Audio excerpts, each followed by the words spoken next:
നമ്മുടെ തിരുവാതിരപ്പുഴുക്ക് റെഡി ആയിട്ടുണ്ട്. അപ്പോൾ തിരുവാതിരപ്പുഴുക്ക് ഉണ്ടാക്കാം. അതിനായിട്ട് കിഴങ്ങ് വർഗ്ഗങ്ങളും ഏത്തക്കായും ഒക്കെ എടുത്ത് വെച്ചിട്ടുണ്ട്. പിന്നെ കൂടാതെ വൻപയറും മുതിരയും എടുത്തിട്ടുണ്ട്. അപ്പം എല്ലാം കുറച്ചേ എടുക്കുന്നുള്ളൂ, കാരണം എനിക്കൊരാൾക്ക് മാത്രം മതിയല്ലോ. അപ്പോൾ എല്ലാം ഒരു ശകലം വെച്ചേ എടുക്കത്തുള്ളൂ. ഇത് എത്രയും തന്നെ ഒന്നും എടുക്കത്തില്ല.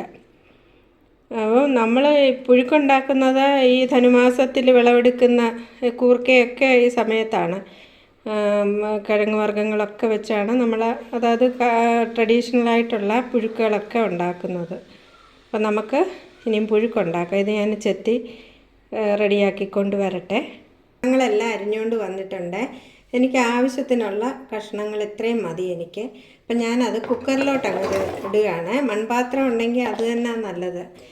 ഇപ്പം മൺപാത്രം അതിനനുസരിച്ചുള്ളതില്ലാത്തതുകൊണ്ട് ഞാൻ കുക്കറിലോട്ട് അങ്ങ് മാറ്റുകയാണ്. ഇത് മുതിരയും കൂടി ഇതിനകത്തോട്ട് ചേർത്ത് കൊടുക്കാം. പിന്നെ വൻപയറും ഇതിലോട്ടിട്ടിട്ട് നമുക്ക് ആവശ്യത്തിന് ഉപ്പ് ചേർത്ത് കൊടുക്കാം. കഷ്ണങ്ങൾ വേവാൻ ഉള്ള ഉപ്പ് ഞാൻ ചേർത്ത് കൊടുക്കുകയാണ്. ഞാനിതിലേക്ക് ഒരു കപ്പ് വെള്ളവും കൂടെ ചേർത്ത് കൊടുക്കുന്നു. എന്നിട്ട് ഇത് അടച്ച് ഞാൻ വേവിക്കും. 3 വിസിലിന് ഞാൻ വേവിക്കുന്നുള്ളൂ. പിന്നെ തുറന്നു വെച്ച് ആവശ്യത്തിന് വേവുണ്ടോയെന്ന് നോക്കിയിട്ട് റെഡിയാക്കി എടുത്താൽ മതി. അപ്പം ഞാൻ ആ സമയം കൊണ്ട് അരപ്പ് റെഡിയാക്കാം. തേങ്ങ ഒരു അരമുറി എടുത്തിട്ടുണ്ട്. കുറച്ച് ജീരകവും പച്ചമുളകും ചുവന്നുള്ളി എടുത്തിട്ടുണ്ട്. മഞ്ഞൾപ്പൊടി, ഇച്ചിരി കാശ്മീരി മുളക് പൊടി ഒരു കളർ കിട്ടാൻ വേണ്ടി. അപ്പോൾ ഇത്രയൊന്നും നന്നായിട്ട് അരച്ചുകൊണ്ട് വരാം. കറിവേപ്പിലയും കൂടെ ചേർത്തിട്ടാണ് ഞാൻ അരയ്ക്കുന്നത്.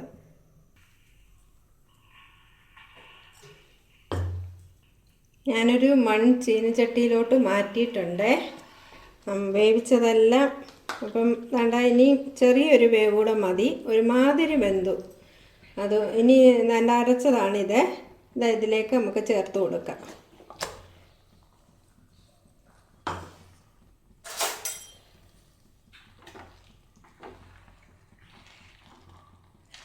അരപ്പിതി കിടന്നൊന്ന് അരപ്പി കിടന്ന് ഇതൊന്ന് വേവണം.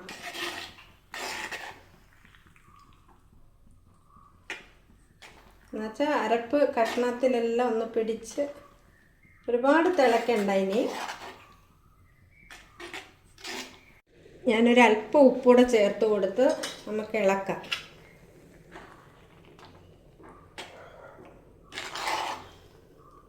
ഒന്ന് തിളച്ചാൽ മതി. ഇല കഴിയ ഇലയാണ്. ഇല വെച്ച് ഞാനിതൊന്ന് അടച്ചു വെക്കാം.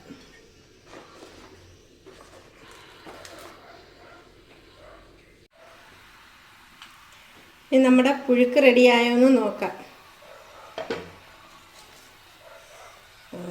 നല്ല പാകമായി, എല്ലാം കുറുകി. നമുക്കിതിലേക്ക് കടുക് താളിച്ചൊഴിക്കാം. എല്ലാം നല്ല പാകമായി. ഇനി കുറച്ചുകൂടെ ഇരുന്നാൽ നല്ലോണം ഇതങ്ങ് മുറുകും. ഇത്രയും മതി ഈ രീതിയിൽ. കാരണം ഇരിക്കും തോറും ഇതിച്ചിരി മുറുക്കം വരും ഇതിന്. ഞാനൊരു അല്പം കറിവേപ്പിലയും കൂടി ഇതിൻ്റെ മേളിലൊന്ന് ഇട്ട് കൊടുക്കാം. എന്നിട്ട് നമ്മുടെ കടുക് താളിച്ചതോടെ അങ്ങ് ഒഴിച്ച് കൊടുക്കാം.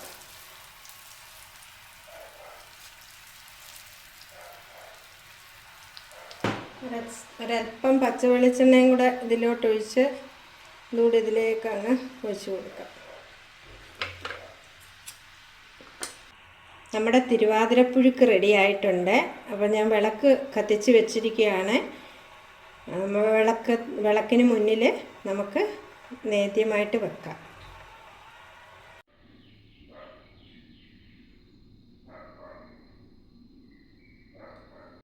പ്രാർത്ഥനയോട് ഞാൻ വിളക്കിന് മുന്നിൽ സമർപ്പിച്ചു. വിളക്കിന് മുമ്പിൽ വെച്ചിട്ട് ഞാൻ എടുത്തുകൊണ്ട് വന്നതാണ്. അല്ലേ, അപ്പോൾ എല്ലാവരും ഇത് ട്രൈ ചെയ്ത് നോക്കണം. പിന്നെ എൻ്റെ ഈ റെസിപ്പി ഇഷ്ടപ്പെട്ടാൽ എല്ലാവരും എൻ്റെ ചാനൽ സബ്സ്ക്രൈബ് ചെയ്യണം, ലൈക്ക് ചെയ്യണം, ഷെയർ ചെയ്യണം, കമൻറ്റ് ചെയ്യണം, ബെൽ ബട്ടൺ ക്ലിക്ക് ചെയ്യണം. എന്നാലേ ഞാനിടുന്ന എല്ലാ വീഡിയോസും നിങ്ങളിലേക്ക് എത്തത്തുള്ളൂ. കണ്ടിട്ട് മാത്രം പോകരുത്. എല്ലാവരും സബ്സ്ക്രൈബ് ചെയ്ത് എന്നെ സപ്പോർട്ട് ചെയ്യണം. എല്ലാവർക്കും തിരുവാതിര ദിന ആശംസകൾ. എല്ലാവർക്കും നല്ലത് മാത്രം സംഭവിക്കട്ടെ.